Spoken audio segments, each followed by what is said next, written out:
কক্সবাজারের টেকনাফে গহীন পাহাড়ে অভিযান চালিয়েছে কোস্টগার্ড ও যৌথ বাহিনী। এতে অপহরণের শিকার নারী ও শিশুসহ ৮৬ জনকে উদ্ধার করা হয়েছে।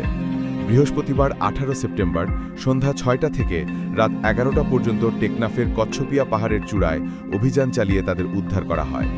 উদ্ধার হওয়াদের মধ্যে পুরুষ ২২ জন, নারী ২৩ জন ও শিশু ২১ জন। তাদের মধ্যে অনেকেই রোহিঙ্গা ও বাংলাদেশি নাগরিক। জানা যায়, সমুদ্রপথে ট্রলার যোগে মালয়েশিয়ায় পাচারের জন্য নানা প্রলোভনের মাধ্যমে লোকজনকে টেকনাফ নিয়ে আসা হয়। তারপর সংঘবদ্ধ অপহরণকারী ও মানব পাচারকারী চক্র গহীন পাহাড়ে এনে তাদেরকে বন্দী করে রাখে। এছাড়া অস্ত্রের মুখে জিম্মি করে এবং বিদেশে পাঠানোর প্রলোভনে সাধারণ মানুষকে অপহরণ করে মুক্তিপণ দাবি করে থাকে, যার জন্য টেকনাফ এলাকায় গোয়েন্দা তৎপরতা বৃদ্ধি করে আইনশৃঙ্খলা বাহিনী। এরই ধারাবাহিকতায় টেকনাফের বাহারছড়া ইউনিয়নের কচ্ছপিয়া পাহাড়ি আস্তানায় বেশ কিছু লোকজনকে বন্দী রাখা হয়েছে এমন সংবাদ পায়।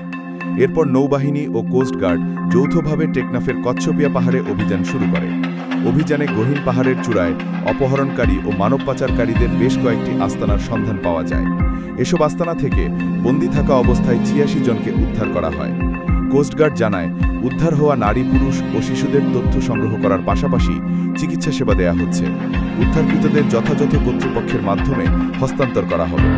এ ঘটনায় শুক্রবার ১৯ সেপ্টেম্বর বেলা ১১টায় টেকনাফ কোস্টগার্ড স্টেশন কেরন্তলিতে বিস্তারিত সংবাদ সম্মেলনে জানানো হবে।